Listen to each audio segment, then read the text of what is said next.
Hello, beautiful, amazing, fantastic world, and you, wonderful, wonderful individual personality, you.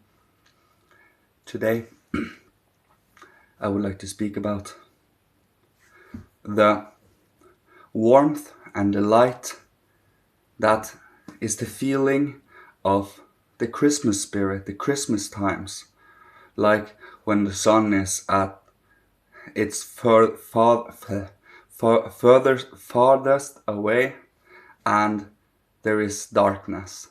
And in that darkness you have the shining Christmas tree, which warms up and gives that feeling of warmth and life in the darkness, where it otherwise is only silence and death.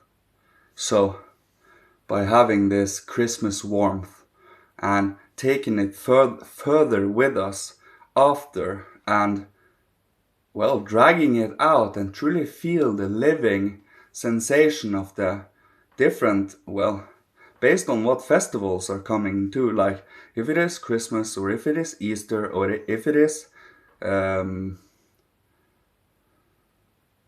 Whitsuntide or Michaelmas, because they are just, as Rudolf Steiner say, they are but a milestone, they are memories of something alive hidden behind what truly lies in festivals. So it is about tapping into the spiritual underlying forces that comes through all the festivals, really. The birth, the death, the resurrection, the aliveness, the life, the warmth, and the will to live too. And through, at least what I get a sense of through Christmas is really a warm sense of comfort, a sense of being watched over, a sense of having the heavens close and being here as guiding lights. All we need to do is searching for them, having a wonder and a curiosity and a knowing that they are there. It is all about how long will it take before we can perceive them through our, newly built senses? Because the senses required to see the higher realms, to see the spiritual world, is but in seed form today. We need to cultivate it.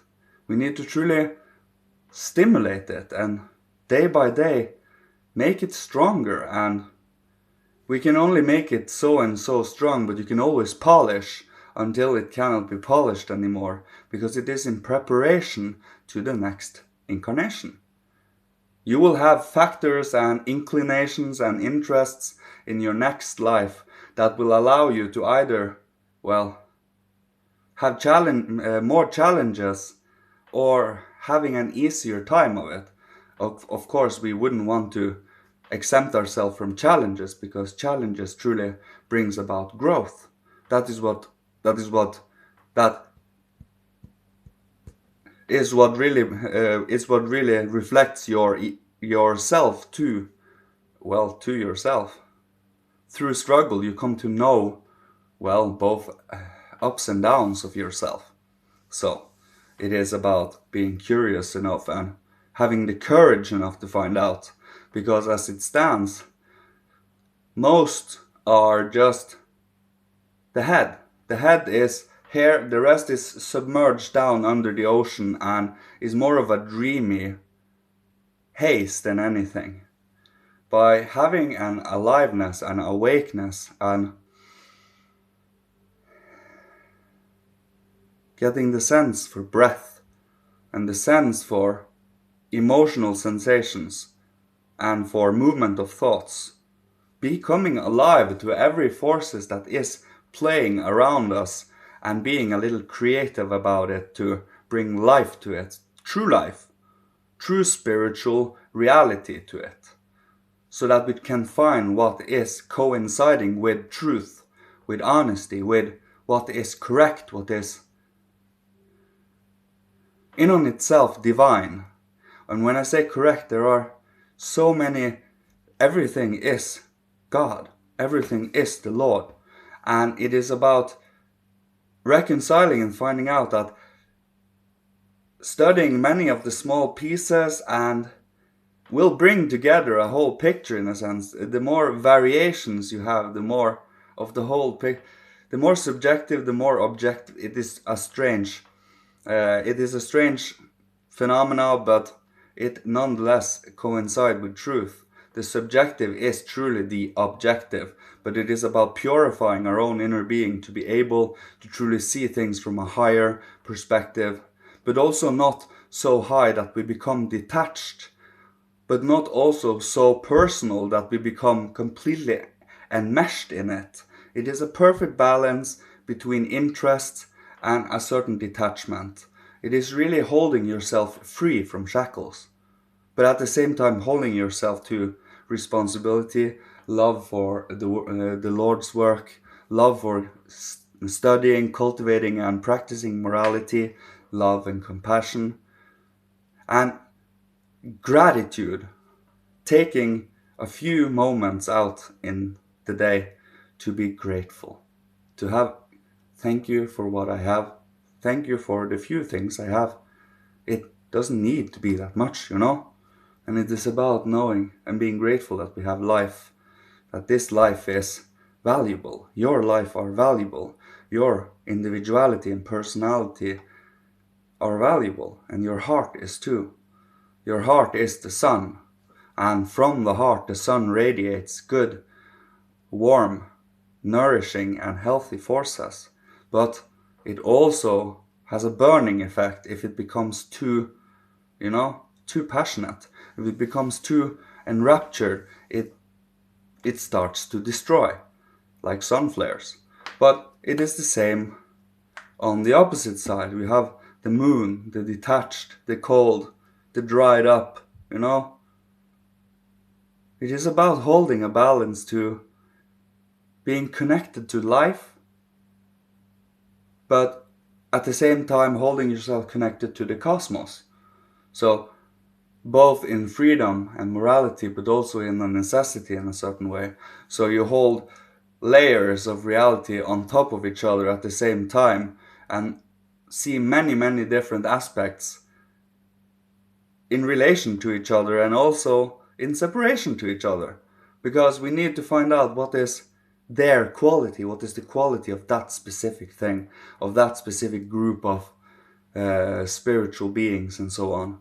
And to get acquainted with as much differences as possible. That is how you practice and train your being to be able to hold as much variation of life as possible. So if you know 100 people, the more you practice, the more distinct every single individual of those 100 become, instead of having them in a group as the friend group, you know?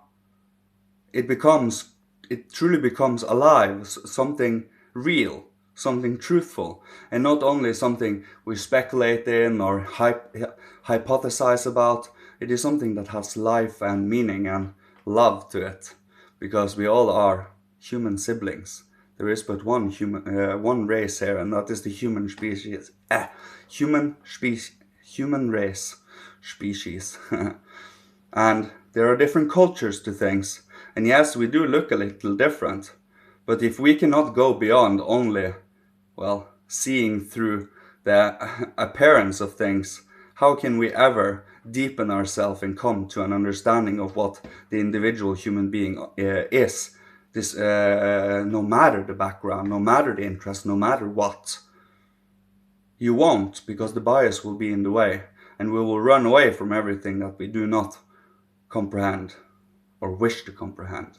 So it is about not bathing in ignorance, but truly longing for knowledge and wisdom and having that aliveness to it. So inner life, inner interest, and yeah, I think I will leave you with this today. Thank you so much for listening to me, you beautiful, beautiful individual you. May Father, Holy Spirit, Christ, Michael, ancient masters of old, ancestors from every incarnation, the Godhead, Seraphim, Cherubim, thrones, Kyriadetes, Dynamis, Exousiae, Archai, archangels and angels, bless, protect, guide, and love you. And may you be provided for, and may you cultivate what your individual, unique, and beautiful journey entails. And, well, may it be something harmonious with the rest of humanity.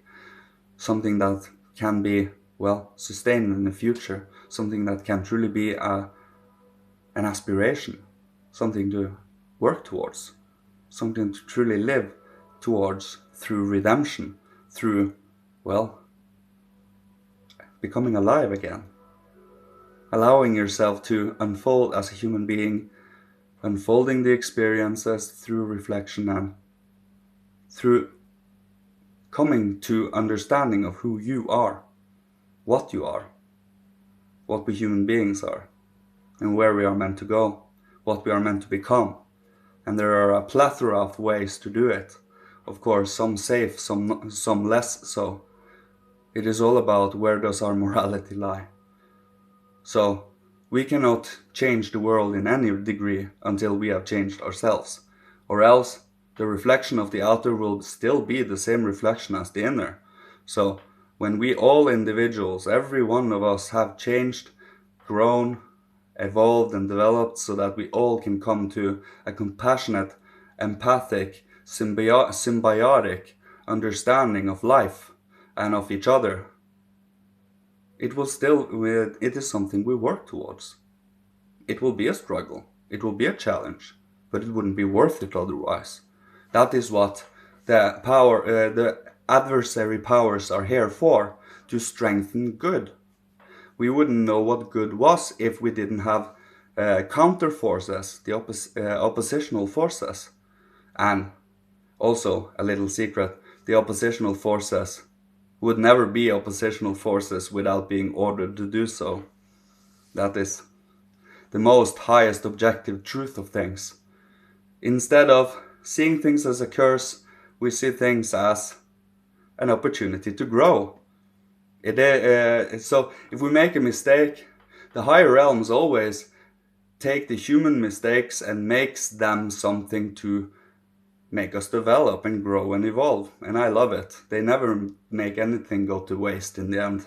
And one can trust that wise guidance. So, thank you. I love you so much. You're beautiful. You're amazing. You're unique. And you're important. And you are loved and watched over. I pray for your safety and health and goodness and success. Thank you. Goodbye.